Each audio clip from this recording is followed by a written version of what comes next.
Welcome to the Cobcast, where we uncover the truth, ignite your mindset, and explore the realms of health, wealth, and conscious living. Join me in exploring the hidden secrets of the world, unraveling the mysteries of cryptocurrency, and also cultivating a mindset for financial health. I'm your host, Chris O'Brien, reminding you that when in doubt, it's time to zoom out and see the bigger picture. So get ready for an uplifting experience to help you come out better. Welcome back, everybody, to the Cobcast. This is episode 7. I'm excited to keep diving in with you guys. So last episode, episode 6, we talked about how to navigate an awakening, how to navigate when you start questioning reality, those red pill moments. It's almost like you're realizing everything we've been told is a lie, and the great awakening and all these different things we can experience, resistance, something that we talked about, cognitive dissonance, which is beliefs, new patterns, new programs, information, all of a sudden contradicting current patterns, beliefs, and programs. And sometimes there's a little battle that goes on, or we have these mood swings or ebbs and flows with our daily life, stress. Am I going crazy? Why do I feel like nothing makes sense? I feel like I can't talk to the same people anymore, do the same habits. And so what I want to talk about here today, continuing on top of that, is episode 7, is we're going to talk about something that basically is what's happening when we go through this great awakening. And all of us have this. All of us have it. We use it every single day, whether it's consciously, subconsciously, or unconsciously. It dictates a lot of our life. It is involved in analytics and logistics and language. It's also involved in creativity, emotion, and flow. There's many different parts of it, many different glands, many different parts of how it actually operates. And really, it runs the show. It's involved in data processing. It's involved in manifestation. It's involved in understanding and reading and mathematics and science. It's also involved in music and fluidity and creation, holistic. And there's so many amazing things about it. And yet, here's the problem. A lot of us don't even know how it works. A lot of us don't even know how this very thing works. Well, we get in a car every day. I always say we get in a car, we drive it. We don't even know how a car works. And we just trust that as long as we hit the gas, we're going to go, hit the brake, we're going to stop. We turn the ignition on and we're going to start.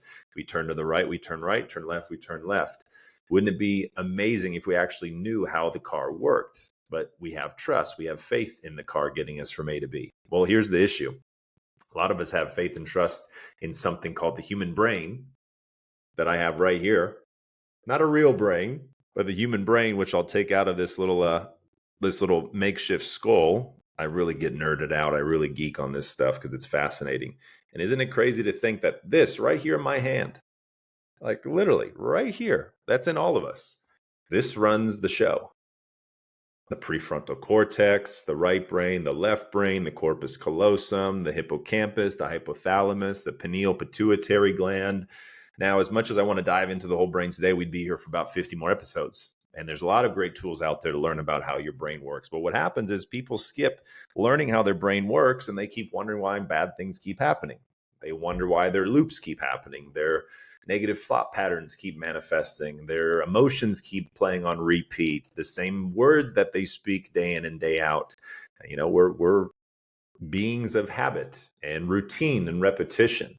And if we're not aware, if we don't actually know what's going on, what are we actually downloading?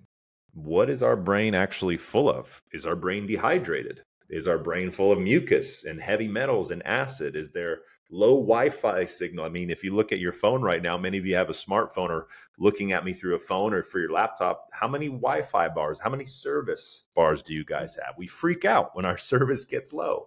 We freak out when we run out of battery. But yet we don't freak out when our brain gets low on energy. We don't freak out when our brain gets dehydrated. We don't freak out and we drink more alcohol, do more drugs, eat more junk food. We don't breathe properly. We're in front of blue light. That's why I wear these blue light blockers every day. And our brain health is so important. So important. And yes, you can say the heart is the most important. Our chakras and the endocrine system, they all have their role. They each have their role to play. So what I want to talk about on this episode is go a little bit deeper, break this down a little bit further, the different parts and components that are relevant to all of us, not getting into the deep science and all these different analytics and tools and names and verbiage. It's very left brain dominant, by the way, right? Those different things, but tangible. Tangible where all of a sudden you feel like you know a little bit more about yourself, you know a little bit more how your brain works, you know a little bit more how the world works, because it is an incredible mirror when you learn the two, especially with technology. You guys know with Bluetooth, Wi-Fi, AI, where did these technologies come from? Even crypto, with money sending here to there instantly. Like, where did all this technology that we call, breakthroughs and advancements in science? Well, perhaps a lot of the inspiration came from, my dad always said, 6 inches between the ears. He said, Chris, you master those 6 inches between the ears, master anything in life. Because how many times does your brain talk you out of things?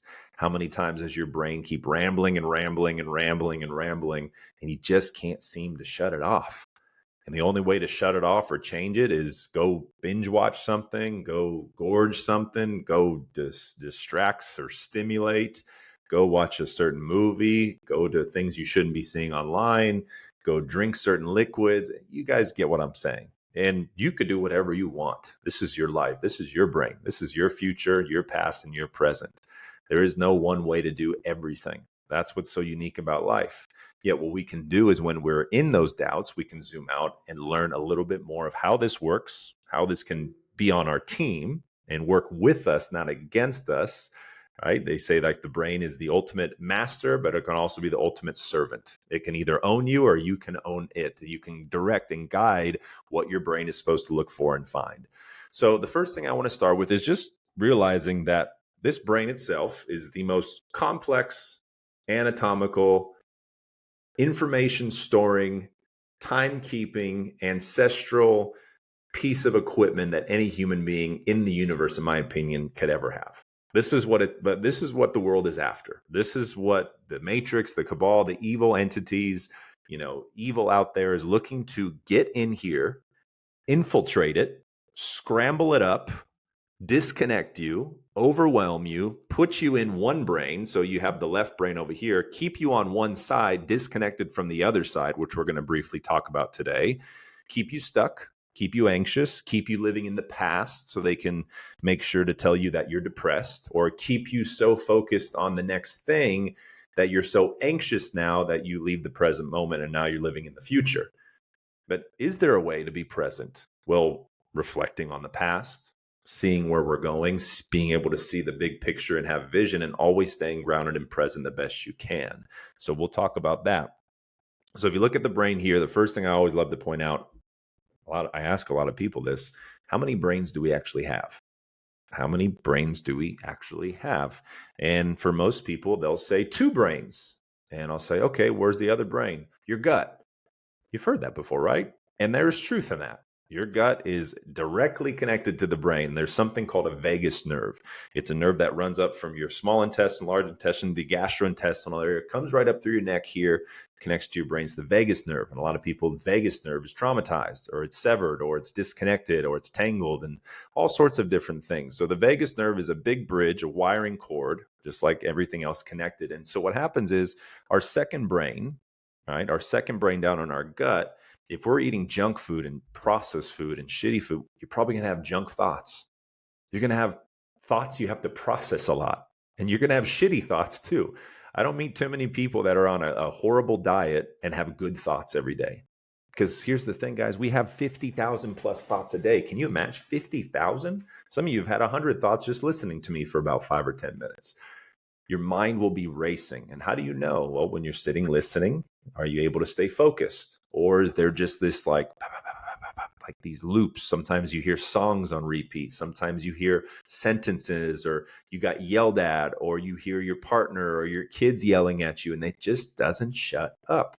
Well, why is that? Well, first, we got to also just start looking at what you're putting in your system. What are you eating? What are you drinking? What are you consuming? What are you absorbing? Because when that gut is compromised, when our gut microbiome is not the best, when we have poor gut bacteria, when our small intestine and large intestine is a little backed up with fecal matter, so to speak, mucoid plaque and acid and parasites, and it's all tangled because our fascia is constricted from poor breathing or stretching or hydration or mineralization, the gut can start to back up. And now the gut becomes too acidic. And all of a sudden the acid reflux. And all of a sudden now we feel like everything we eat, we're bloating.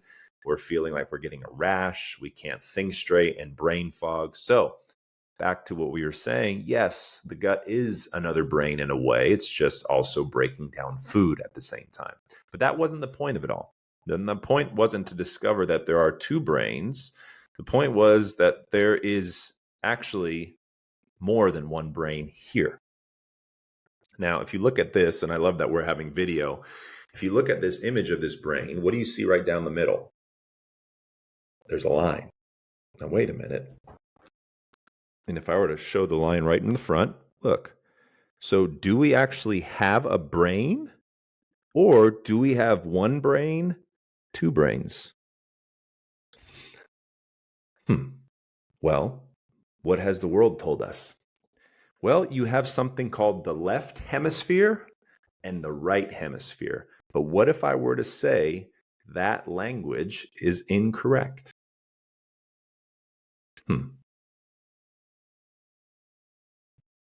Just this little pause. Left hemisphere, right hemisphere. When you have two hemispheres, you're implying and concluding that it's two pieces of one.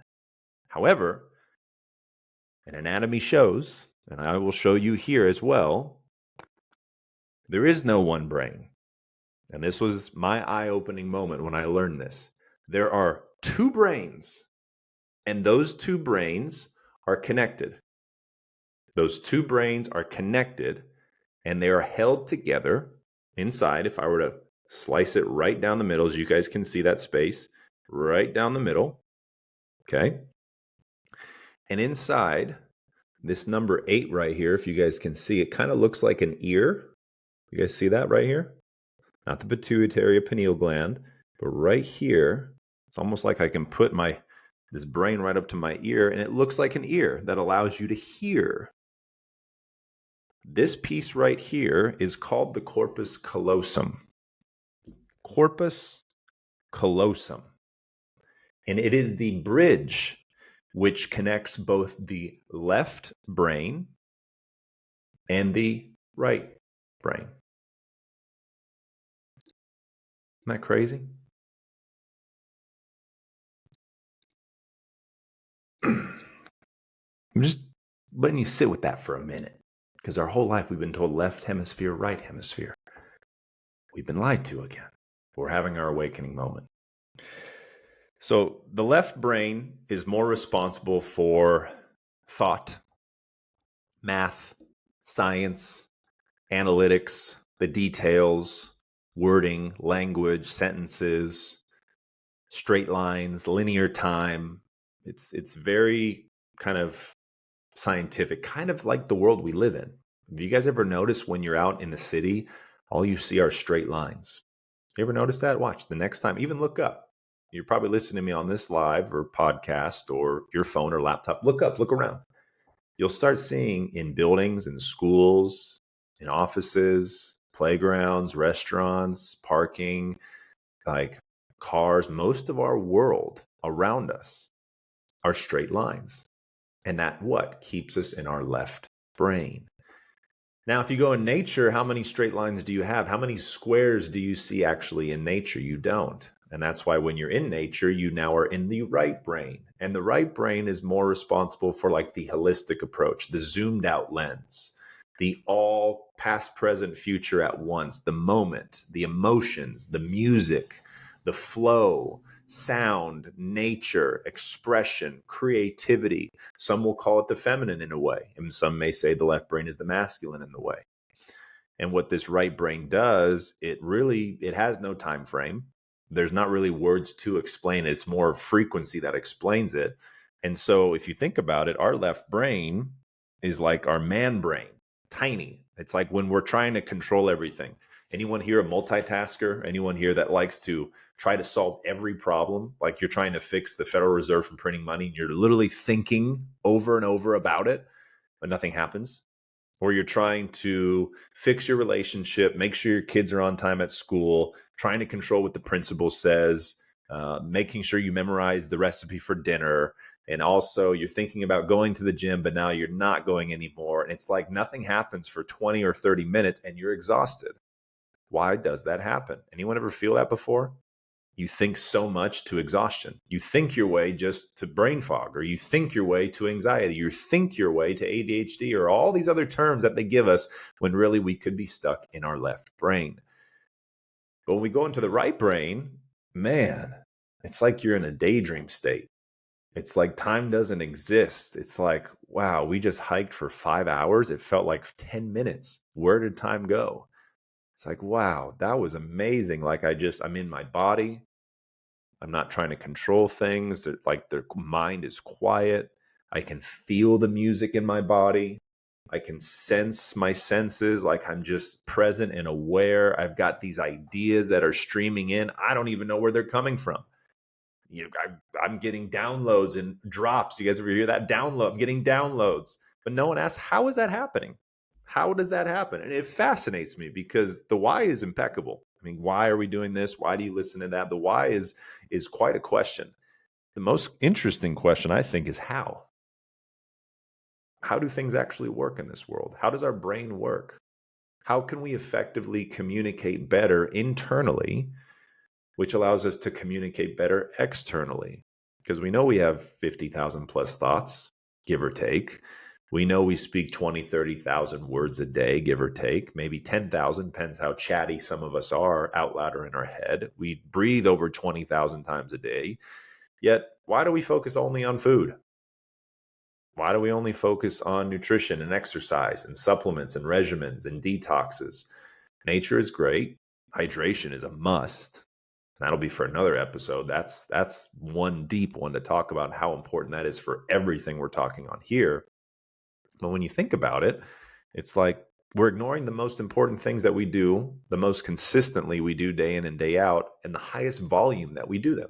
40,000 thoughts, 10 to 20,000 words spoken, 20 to 30,000 breaths taken. Are we breathing correctly?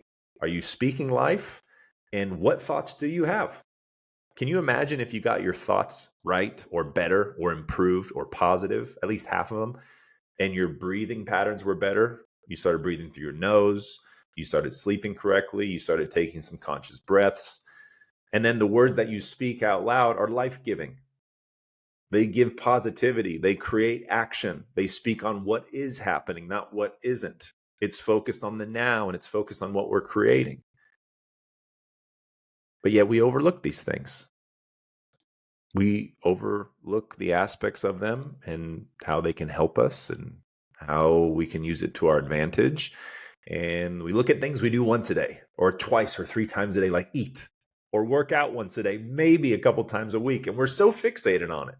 And we get so left-brained on it. We get so analytical and so structured. And then our shame and all these other thoughts come in and stories and fears and agendas and programs and memories of our dad yelling at us or our mom not loving us or our friends ignoring us or a girlfriend breaking up with us. And we have all of these thoughts. And we still don't know how to drive our car. We don't know how to get out of the thoughts. We don't know how to get into this right brain. We don't even know how to quiet the mind. And so you hear people, they talk about meditation. They talk about sound healing. They talk about hypnosis. They talk about transcendental meditations. They talk about, what is it? The silent retreat, right? Where you go quiet for a few days. You don't even say a word. And all of those have purpose. All of those are great because it quiets the mind. And when I say mind, it quiets the left brain.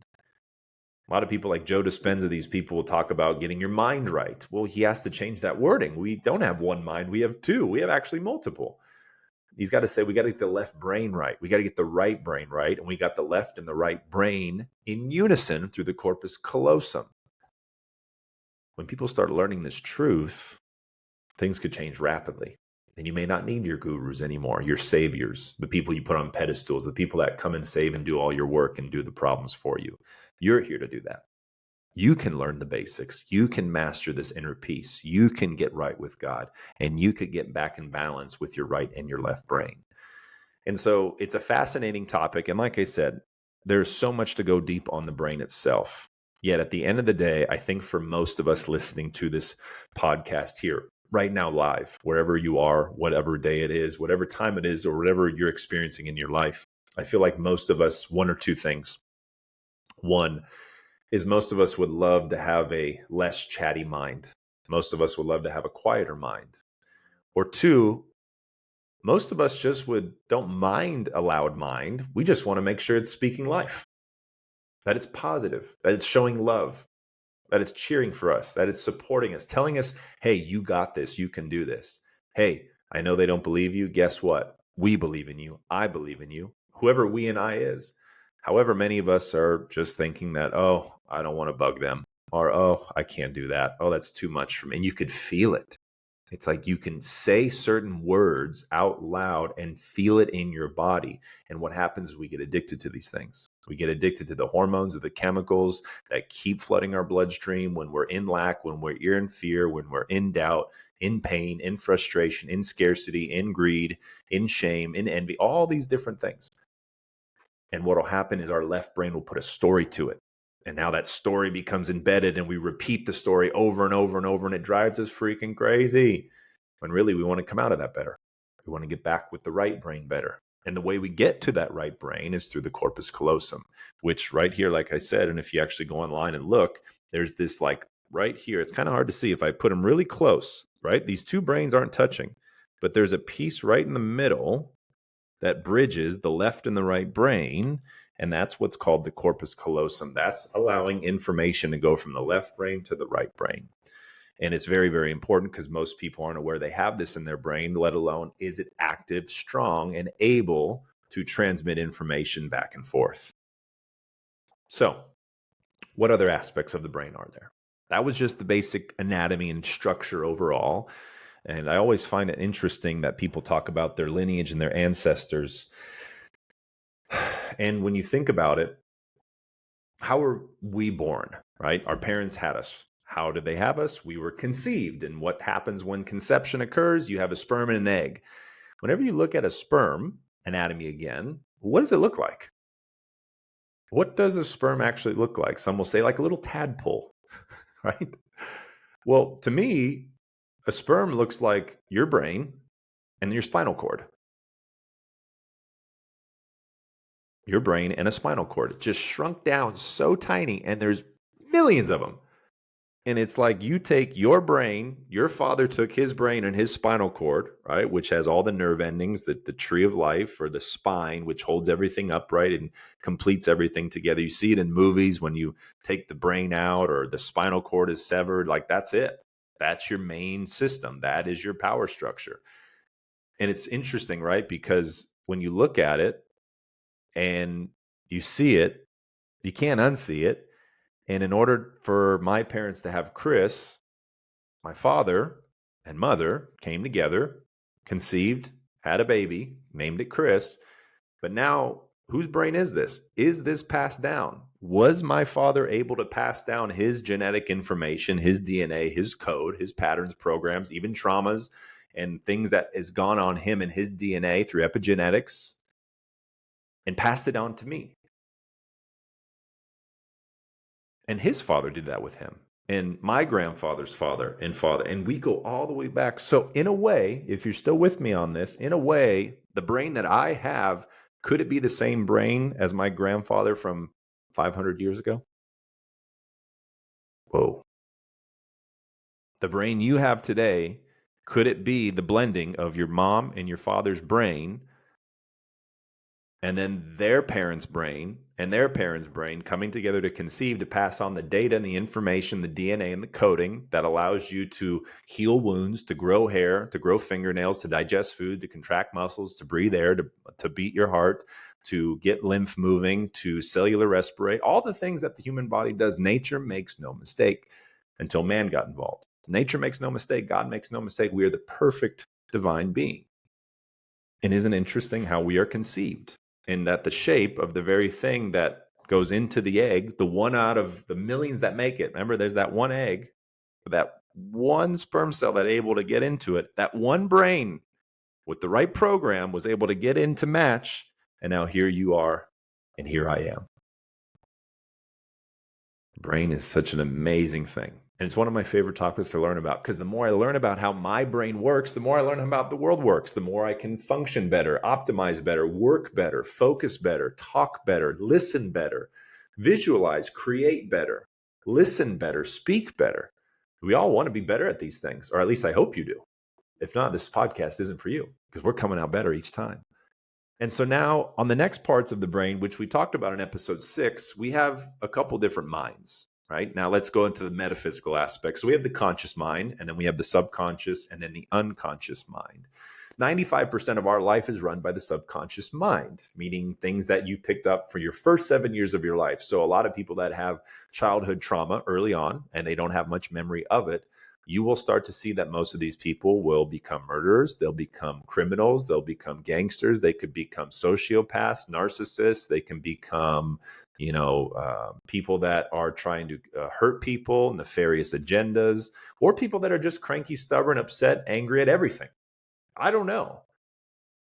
But if you were to look back at most of their childhood, something may have happened. They may have saw, heard, read, said, felt, experienced something that caused their subconscious mind now to imprint and embed and repeat a program of pain, of fear, of hate, of self-sabotage, of neglect, of abuse. And as they grow older and older and older, I always say, even me, I'm just a child with long hair and a beard in an adult body. A lot of people right now today are still children in adult bodies. And that's an eye-opener. You may be still a child in your adult body. Someone does something to you and you throw a tantrum. You don't get your way and you get upset and you call people names. You don't like what's happening, so you talk bad and gossip about people. It's like all these childish games. You may fake something to get approval from mommy now. You may fake something to get approval from your boss because that's what you do in your first couple of years of your life. So the subconscious is always recording. It's always taking in data. You may not be conscious of it, right? You're conscious of right now or what you're doing right now in your life, or you're cooking or you're knitting or you're playing a video game. That's you're consciously present thinking these things, our conscious mind. And it's always interesting. They say we're raising our consciousness. If we raise our conscious mind, that's where thinking happens. That means we need to think about more thoughts. I don't think we need to do that. I don't think it's about raising our consciousness. I think it's about healing and reprogramming the subconscious and also being aware of the unconscious mind. The mind that keeps you alive when you sleep. The mind that is always digesting food when you're not paying attention, or breaking down waste in your cells, or is keeping your heart beating while you're working out, or is keeping your lungs breathing. Do you think I've been able to sit here and count the amount of times I've taken a breath? Not consciously. Unconsciously though,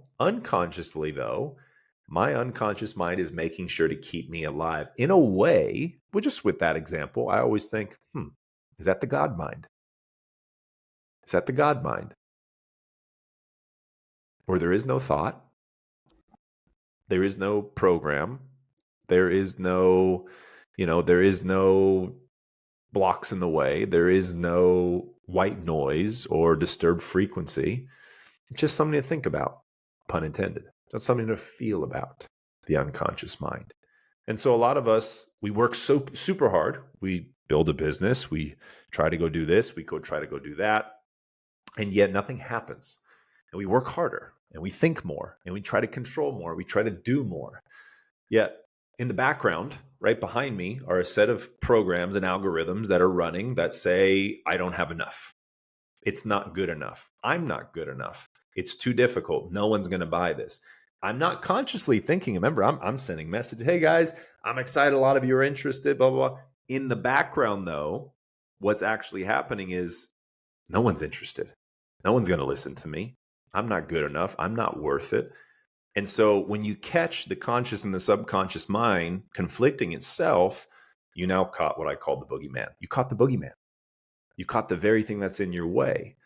And so, yes, there's so many different ways, which I'm not going to get into on this episode, that you can reprogram the subconscious mind. We live in a world where information is at your fingertips. You're listening to this iPod or this podcast on Spotify or Apple or whatever, and you got it up in 2 minutes. There are so many tools and modalities out there to truly help you with your subconscious mind and reprogramming it. For me, I just repeat language. I'm a big advocate of conscious language, where I can continue to speak language enough and over and speak what is and also what is not in what is coming.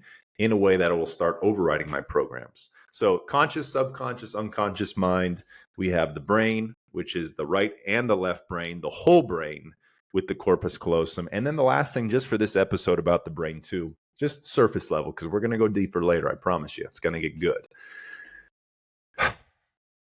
What's interesting to note is that a lot of us are waking up to and are also becoming aware of and have been aware of that we operate on frequencies. There is, as you heard Nikola Tesla, energy, frequency, vibration.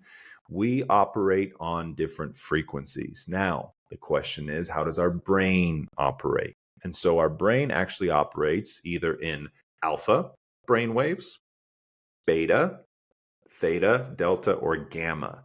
Now, when you learn a little bit about these brain waves, majority of people, I don't have a number for you, but a majority of people, a good amount of people, maybe even you, are actually stuck in what's called beta brain waves.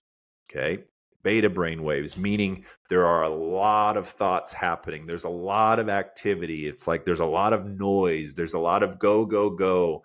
There's a lot of thinking and anxiety and thoughts and more thoughts. And you're doing one thing, but thinking about 10 other things. And next thing you know, someone said, "Hey, what did you learn?" And you have no clue because the mind is going so fast. We get into this beta. As soon as you wake up, go on your phone, you put yourself in beta. As soon as you get stressed out or put your nervous system in fight or flight, you're in beta. You start drinking caffeine, you're going to go to beta. Your brain is just going to process and do more. What about alpha? Alpha brain waves, more of a flow state, so to speak. And it's interesting that when you look at the Earth and the Schumann resonance, which operates at a 7.83 hertz, alpha brain waves are very similar to that. Very, very similar to the Schumann resonance that does sustain life on this planet. It's the heartbeat of Mother Earth. Wouldn't you want to sync up with the heartbeat of the Earth instead of the go-go craziness of the beta brain? I mean, think about it. Alpha sounds like a powerful one. And then beta, it's kind of like the backup, kind of like maybe we don't want to fall and become. There's times for beta, of course, don't get me wrong. Everything has its purpose. Yet we come in balance. We become too caught in our beta brain waves and we leave the alpha state. And then as we sleep, we're in delta, theta, different states of actual rest, recovery, and deeper sleep and REM sleep. And usually when we wake up, we go from delta into that theta. And that's why you wake up and you're kind of in the void. You wake up, and if you're not on your phone or drinking coffee right away, those first 30 minutes, you're like, whoa. You rub your eyes, you kind of walk around, you go to the bathroom. Some guys will just go to the bathroom, eyes closed, and hope it goes where it needs to go.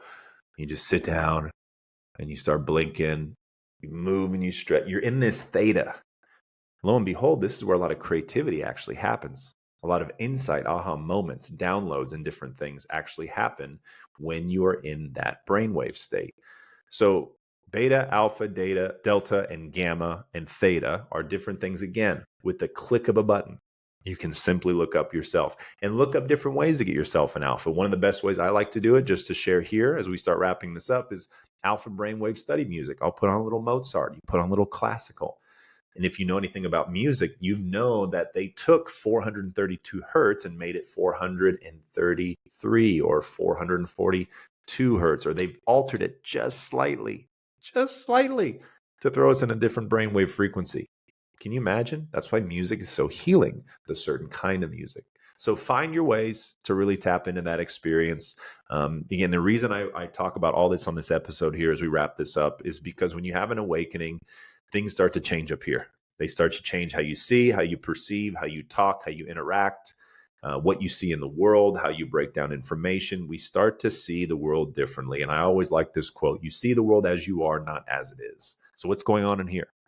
What's the chatter going on in here? What are the thoughts that go on in there? What are the visions and the images you have and the stories and the narratives and the programs that continue to circulate and repeat and replay over and over and over until you catch the boogeyman, in order for you to transmute it, reconfigure it, reestablish it, and come out better from it?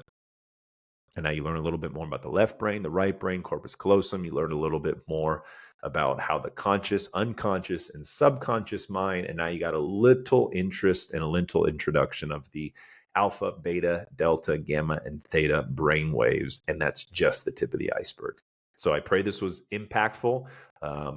leave a review, comment, share this, whatever you feel called to do. I'm excited for the next episode coming up pretty soon. And like I always say, when in doubt, zoom out. Reminder, the best is yet to come. Take care of your brain. Start learning a little bit more about it. I promise you, when you start having this awareness and it expands and it grows, you tap into that unconscious God mind of yours that we all have and are connected to, life will continue to get better and better. Pray that you came out better on this episode today. See you guys in the next one.